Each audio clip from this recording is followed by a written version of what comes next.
ইরানের সঙ্গে যুদ্ধে গুরুত্বপূর্ণ সব ক্ষেপণাস্ত্রের বড় অংশই ব্যবহার করে ফেলেছে যুক্তরাষ্ট্র। মার্কিন প্রতিরক্ষা দপ্তরের অভ্যন্তরীণ মূল্যায়নের সঙ্গে সংশ্লিষ্ট একাধিক কর্মকর্তা ও বিশেষজ্ঞরা জানাচ্ছেন, আগামী কয়েক বছরের মধ্যে যদি আরেকটি সংঘাত শুরু হয় তাহলে তাৎক্ষণিকভাবে গোলাবারুদের ঘাটতি দেখা দেবে।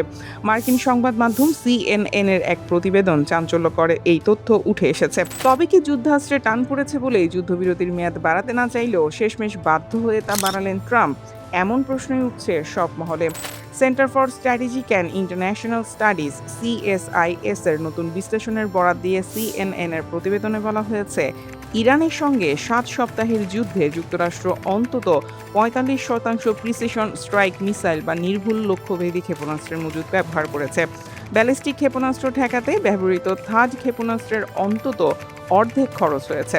এছাড়া প্যাট্রিয়ট আকাশ প্রতিরক্ষা ব্যবস্থার ইন্টারসেপ্টর মিসাইলের প্রায় 50% ব্যবহার করা হয়েছে। পেন্টাগনের অভ্যন্তরীণ মূল্যায়নের সঙ্গে পরিচিত সূত্রগুলোর এই পরিসংখ্যান পেন্টাগনের গোপন তথ্যের সঙ্গেও ঘনিষ্ঠভাবে মিলে যায়।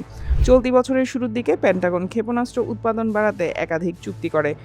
তবে উৎপাদন সক্ষমতা বাড়লেও এই অস্ত্রগুলো পুনরায় সরবরাহ পেতে 3 থেকে 5 বছর সময় লাগবে বলে জানিয়েছে CSIS এর বিশেষজ্ঞরা ও সংশ্লিষ্ট সূত্রগুলো। CNN এর প্রতিবেদনে বলা হয়, যদি ইরানের সঙ্গে চলমান ভঙ্গুর যুদ্ধবিরতি টিকে না থাকে তাহলে যুক্তরাষ্ট্রের কাছে যতটুকু বোমা ও ক্ষেপণাস্ত্র মজুদ আছে তা দিয়ে হয়তো পরিস্থিতি সামাল দেয়া যাবে। কিন্তু চীনের মতো প্রতিদ্বন্দ্বী মোকাবিলার জন্য এই মজুদ যথেষ্ট নয়। এই অস্ত্রভান্ডার যুদ্ধপূর্ব পর্যায়ে ফিরিয়ে নিতে কয়েক বছর সময় লাগবে।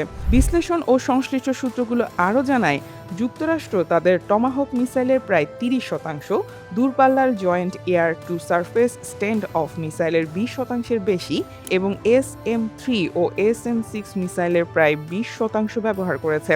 এসব মজুদ পুনরায় পূরণ করতে প্রায় 4 থেকে 5 বছর সময় লাগবে। এই ক্ষেপণাস্ত্র ঘাটতির হিসাব প্রেসিডেন্ট ট্রাম্পের সাম্প্রতিক বক্তব্যের সঙ্গে তীব্র বৈপরীত্য তৈরি করেছে। তিনি দাবি করছেন, যুক্তরাষ্ট্র কোনো অস্ত্র সংকটে নেই, যদিও একই সময়ে তিনি ইরান যুদ্ধের প্রভাবে মজুদ কমে যাওয়ায় অতিরিক্ত তহবিল চেয়েছেন। গত মাসে অতিরিক্ত বাজেটের অনুরোধের প্রসঙ্গে ট্রাম্প বলেন, ইরানের বাইরেও আরও অনেক কারণে আমরা এ অর্থ চাইছি। বিশেষ করে গোলাবারুদের ক্ষেত্রে আমাদের উচ্চ পর্যায়ে অনেক মজুদ আছে, তবে আমরা তা সংরক্ষণ করছি।